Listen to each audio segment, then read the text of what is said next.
This is something that I got into about 6 months ago. I found I needed to be able to do this, and the usual thing, you read a lot on the web, you get thoroughly confused, you try a few things, and then you get lucky, which is what happened with me. So I'll show you where I ended up. So this is me. I'm a certified LabVIEW developer. Been using LabVIEW for about 15 years. Who was that sniggering in the background? Okay, why would you want to use a virtual machine? That's really the question. And the reason I need to use them is for various reasons, when we're at work, we have to use different versions of LabVIEW. We've got some legacy projects that run on 2015, 2018. We do most work in 2020. And we recently had to go to LabVIEW 2023 Q1 because we invested in some MIO DACs.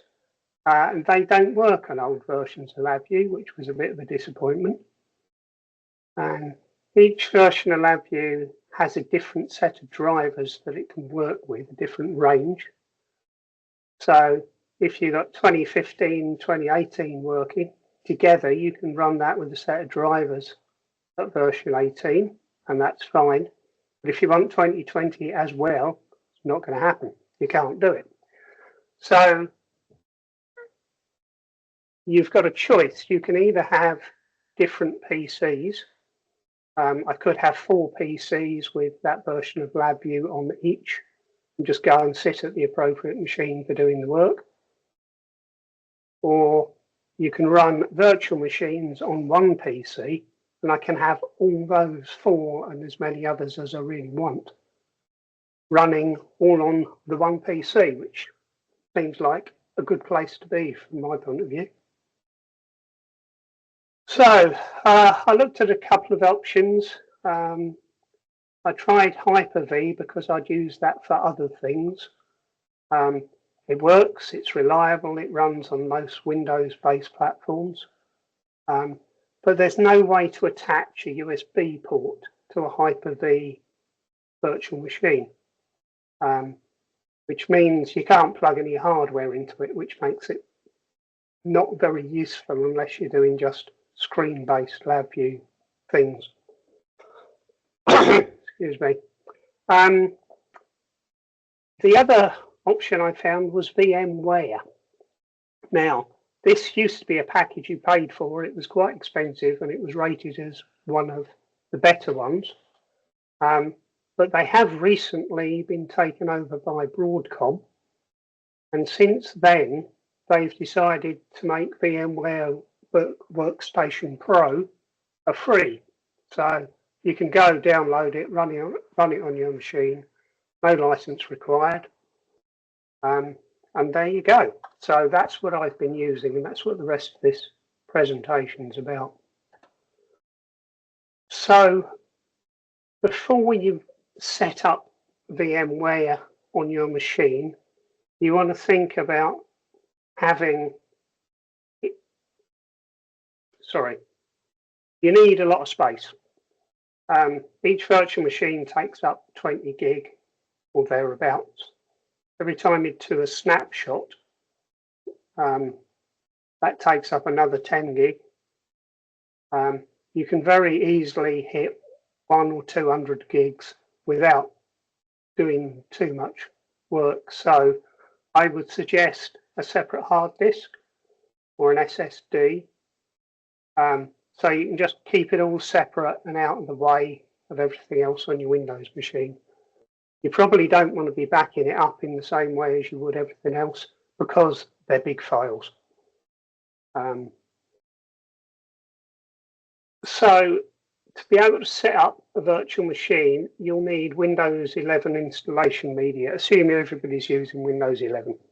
If you're on another platform, that's kind of down to you. I'm not sure how that works. But to install Windows 11, you either need a physical DVD or an ISO file. which you can get from Microsoft.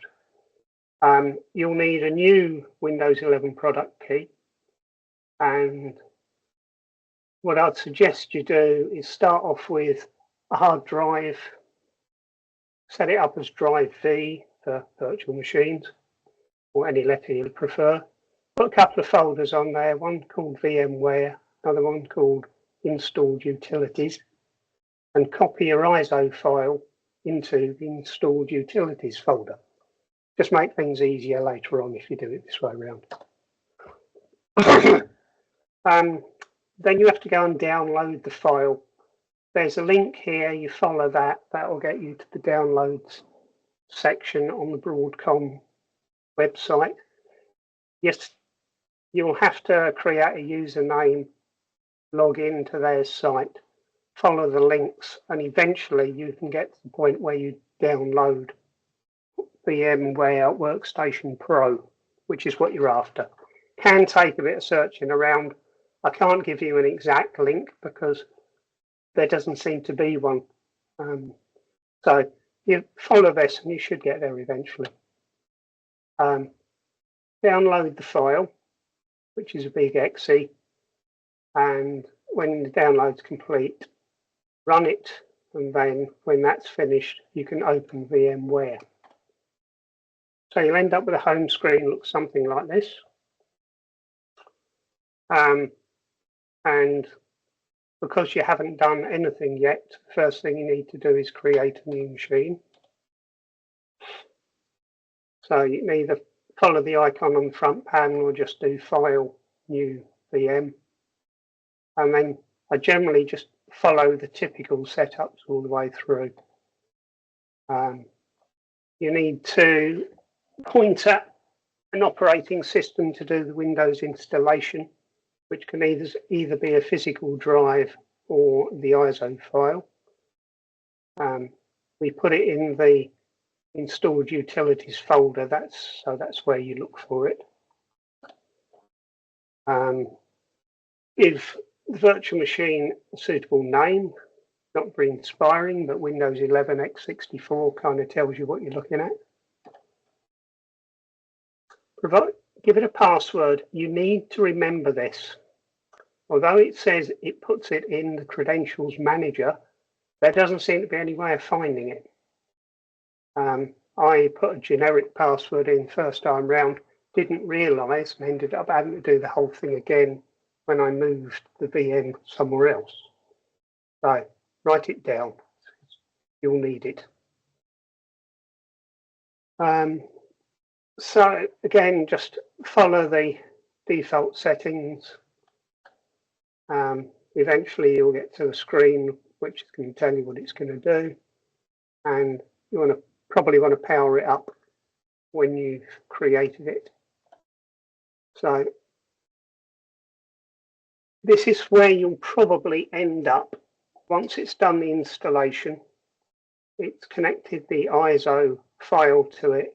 You've missed the instructions on the screen that says press any key now or something akin to that. And consequently, you've hit this big blue screen. Just hit enter, follow the instructions on the screen, and that is like booting from the CD to start the Windows installation. And when Windows has installed, check that it's activated. You need an activation state of active. If it isn't, you'll have to enter a new product key. Once you've got it to an activated state, you probably want to take a snapshot of this, which is like a backup, because there's quite a lot of effort involved in getting as far as having installed the Windows system. So, having got the Windows system up and running, you quite often come across this screen where it's telling you which virtual machine it's in, and you need to power it up. which is just like turning on your PC. So having powered it up, it comes up and there's a Windows machine running in a virtual machine running on your Windows machine, which can kind of get a little bit confusing. If you notice, you've got 2 Windows buttons, 2 menu bars, 2 timestamps. If you're not very careful, you hit the wrong one, you can end up doing things to one machine or the other that you didn't entirely intend. The simple way around this is just make the virtual machine full screen. There's a button for it at the top, and if you follow that, then you end up with, that looks more like a Windows screen. You've only got the 1 menu bar, 1 Windows button. If you're working in that, there's no doubt as to where you are. So it's probably easier. You can exit the full screen button by hitting the window at the top again. So you can turn it on and off as you like, really. When you finish, shut down Windows as normal, and that will return you to the VM console. So things that you probably want to think about installing on your machine are Notepad++ or your preferred Notepad variant, Git, TalkToSkit, WinMerge, the NI package manager, the JKI package manager, and if you're able, disable Windows auto updates, because they're just really annoying on virtual machines. You may not have turned it on for a month, come back, turn it on, got to spend half an hour doing updates before you get anywhere. It's not very helpful. So figure out what apps and updates you want, copy the installation files onto your virtual machine. You can either cut and paste them, or you can set up a Windows share in the normal sort of ways. And when you're finished and you've got everything installed and working as you would like, create another snapshot, call it something like Common Apps and Utils installed. Having done that, that's a really good place to, it's a starting point for each installation of LabVIEW. You need a Windows machine, it needs to be working, you need all your common bits and pieces on it, and then you want to put LabVIEW on top.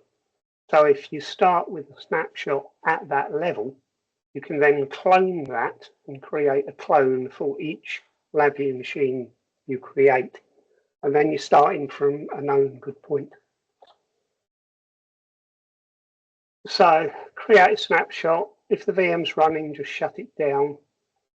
Follow the menus, go VM, snapshot, snapshot manager. Select the snapshot that you want to clone from, which in our case will be the last one. And there's a clone button, hit that, and that then takes you into the clone wizard. Again, just follow the defaults, take it from where it is, create a full clone. And when you say finish, that takes through 2 or 3 minutes, depending on the speed of the machine. And then you should be up and running. So then open your new clone in your VMware console. Start that up. Power it on, install your chosen version of LabVIEW and the drivers, get it licensed, and then when that's finished, create a snapshot of that, because you've done the LabVIEW installation, and that's quite a lot of work, so it's worth saving. So having got a virtual machine running with LabVIEW on it, you then probably want to connect stuff to it. VMware's got a simple way of doing this. Every time you've got VMware running, you plug in a USB device, you get a little pop-up that says, do you want to connect it to the host machine, or do you want to connect it to the virtual machine? If so, which one? So you tell it, and you can get it to remember your choice as well. So if you plug in a particular bit of hardware that you want to run on the virtual machine, you select the virtual machine you want to run it on, you say OK. That USB is then physically connected internally through to the virtual machine. And that means you can run hardware. So if you want to control what's attached USB wise and other ways to the machine, you just go to the menu. You go workstation, VM, removable devices. You can turn things on and off. You can attach and disconnect CDs, network adapters, serial ports, sound cards if you want. In this picture here, I've got a USB 6501 connected.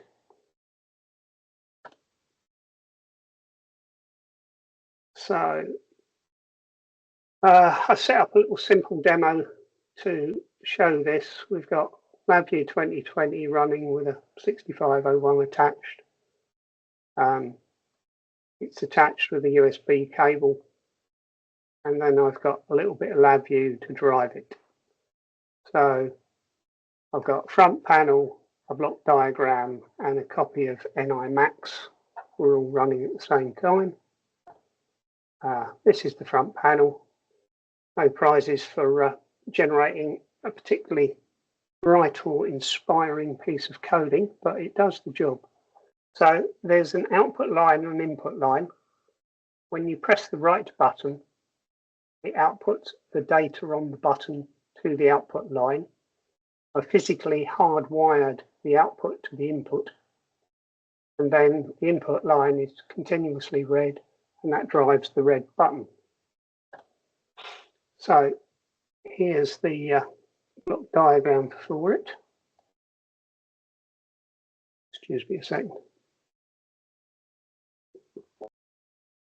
When you press the right button, it generates a digital output. The read button just gets read every 100 milliseconds. And this is what NIMax was showing us, a physical device connected as Dev1. And that was the link that I had to make, just joining D0 to D1. And as with all demos, they never work when you want them to. So what I've got is a very short video of running this VI. So it starts off, click on the run button, and it runs. And then you click the right button, and what goes out on the right gets read back. Not very impressive, but there's actually a physical signal going out of one pin on the device, coming in on the other pin. And that's demonstrating it's actually working with USB. I could run that again if anybody wants, but it's probably not worth it.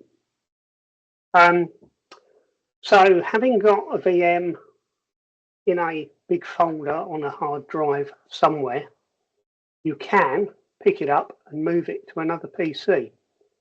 I created the VMs that I have here at work on a different PC. I brought them home, installed them on an identical drive with the same format.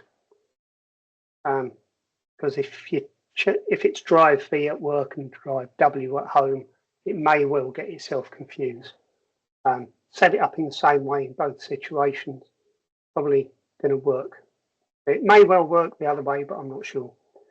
So you just need to copy all of the files from the relevant folders on the master machine onto a slave machine, open the folder, then you do VMware file open, select the appropriate folder, select this VMX file, and then this is where you'll need the password that you used when you installed it. If you don't have the password, you can't do this. So they've then got VMware running on a machine at work, machine at home, identical setups using the same Windows product key, the same LabVIEW licenses, and if you're lucky and if the machines are similar, it will work fine without any problems. There are some drawbacks to VMware. You do need a new Windows license, but you can buy those for £10 a touch if you just get a product key, so that's not a big expense. You have got another system to maintain. There's Windows and LabVIEW. The install takes a long time to set up on a new PC, but you're going to have to do that one way or the other. And then if you transfer the VM to another PC, it's possible the license won't be active, and it may be you have to relicense LabVIEW. That may work with your user account. You may end up having to create effectively an offline authorization for your license, which is a bit more work, but it will get you there in the end. So there we have it. Does anybody have any questions or answers? You've been very quiet throughout all of this.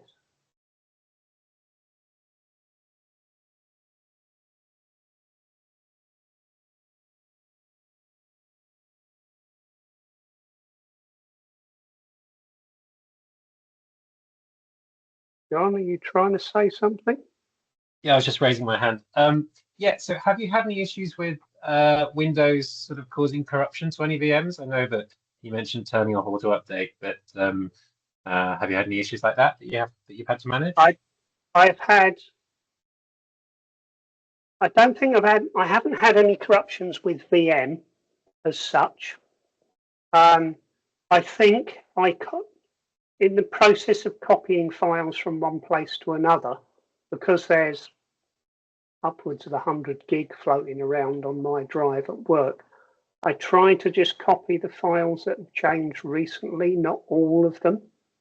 And I've done that at least once and ended up with, didn't quite work, not quite sure why.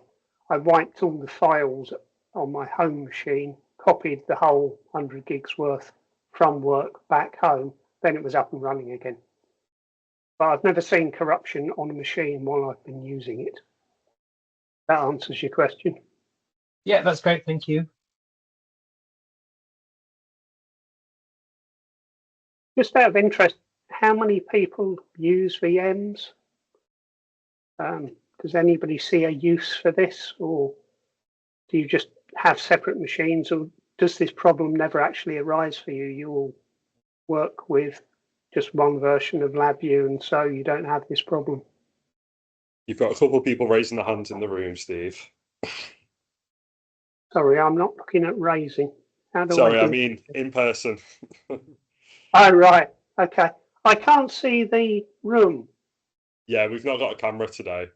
So if somebody noticed somebody raise a hand, please shout out. That's me raise my hand of I use virtual machines. I actually did have a question. I hope you can hear me through the mic.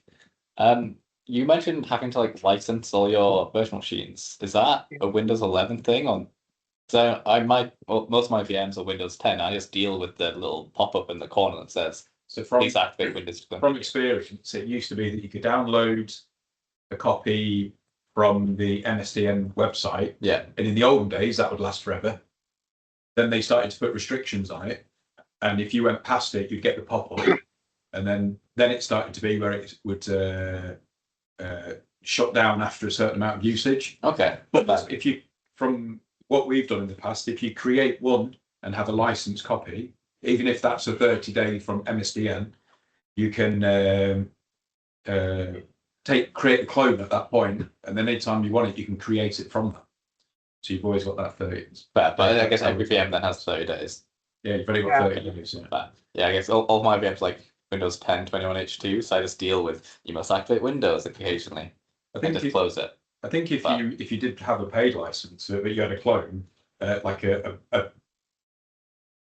baseline, you could create from that point, and it's already registered. But it's something we're investigating at the moment. Okay, yeah, there might be something on how Microsoft actually lets you license stuff. Yeah. But okay, if that's just a later version of the Windows, just want to be awkward, and fair enough. So, also, if it's a 10 quid a pop, then probably worth just paying 10 quid rather than the legal investigation of can I do this or am I technically like it's better than a full license at 10 quid, isn't it? yeah, it's I use a company called Gamers Outlet, I think it is. You buy a Windows license for about £5 or £6. At that price, that's probably sort of 5 minutes worth of my time. So it's just easier to buy a new one. But if you've got a Windows license, if you've got a Windows 11 machine, you have to have a Pucker license on it for it to keep working. And when you create a virtual machine, that needs a Pucker license as well. So you'd end up with 2. But if you're cloning that, it's effectively still the same machine. So the license generally works on the clones. If you pick it up and move it to a different machine and it's similar hardware, it will probably work on there. But if it's very different, I recently took one from an old PC at work and put it on a fairly new Windows laptop, and that decided that it wasn't a valid license anymore. So I would have to put a new product key into that to get it to work again. And if I wanted to copy that backwards and forwards between an old Windows PC and the laptop, that would cause me an issue, because you can put the product key in once, but you can't do it a second time because it's already been used. So not quite sure where that leaves you. As long as you leave it on a single machine, you haven't got an issue. If you copy it between similar machines, again, you don't have an issue. Hope that answers your question.